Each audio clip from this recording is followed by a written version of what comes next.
बालमित्रांनो, तुम्हाला बिया माहिती आहेत ना झाडाच्या? हो. बिया लावल्यावर काय होतं रे? झाड उगवत आहे की नाही? त्या बियालाच आपण बीज असं म्हणतो.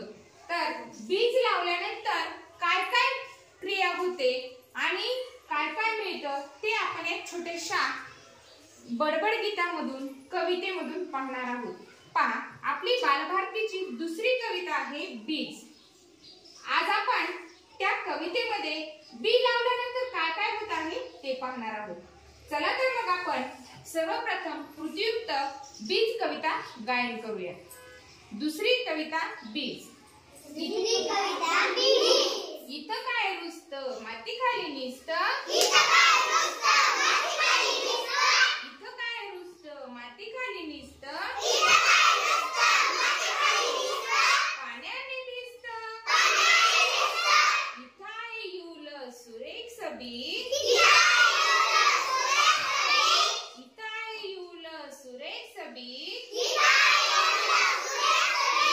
एवढासा कोण हळूचे इलवर, सूर्य म्हणेल त्याला माझा हात धर,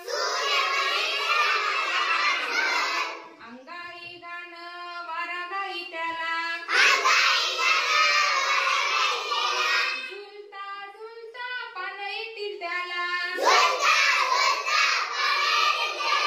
एवढ्याशा रोपाचं झाड होईल छान,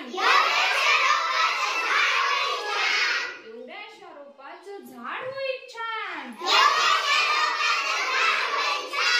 फुला फळांनी बहरेल रान, फुला फळांनी बहरेल रान.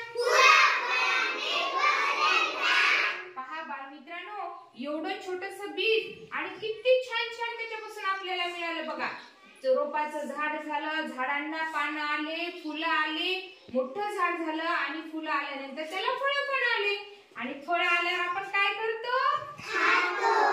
छान. मग सगळ्यांनी एक झाड लावायचं, एक बी रुजत घालायचं आणि त्याचं सगळ्यांनी छान छान झाड करायचे. आवडली सगळ्यांना बीज कविता?